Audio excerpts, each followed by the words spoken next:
Hello, YDWC. My name is Ben Lindsay. I am CEO of a charity called Power to Fight. We empower communities to end youth violence.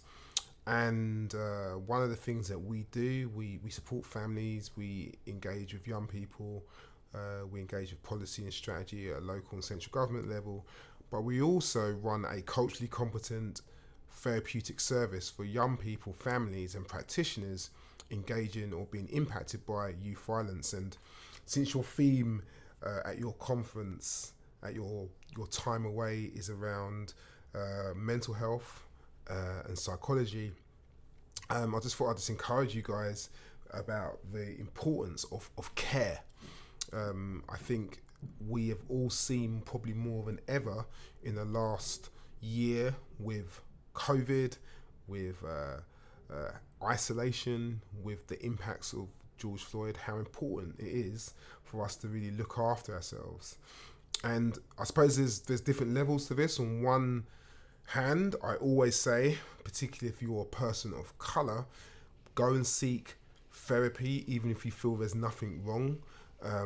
Go and engage with culturally competent, culturally sensitive, culturally humble therapy who really understands where you're coming from, so you find yourself in a position where you can, without apology, just share what's on your heart and mind.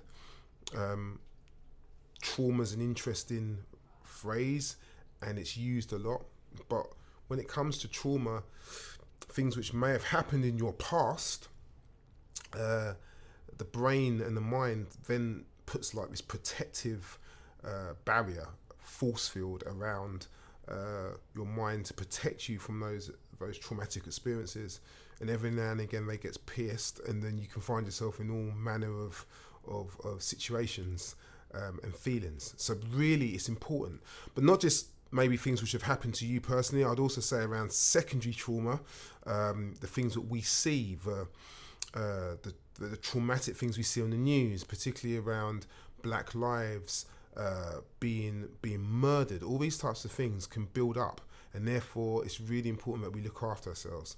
Not necessarily always about getting therapy, although I'd encourage that, but how are you resting? What are you eating? How are you exercising?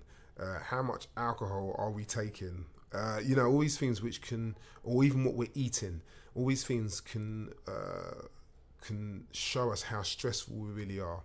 So there's a few things for you to think about, but I'd just like to stress the importance of looking after yourself in this time where our stress levels and our trauma levels can be high. I hope you find that helpful and encouraging and stimulating for future discussions. Take care.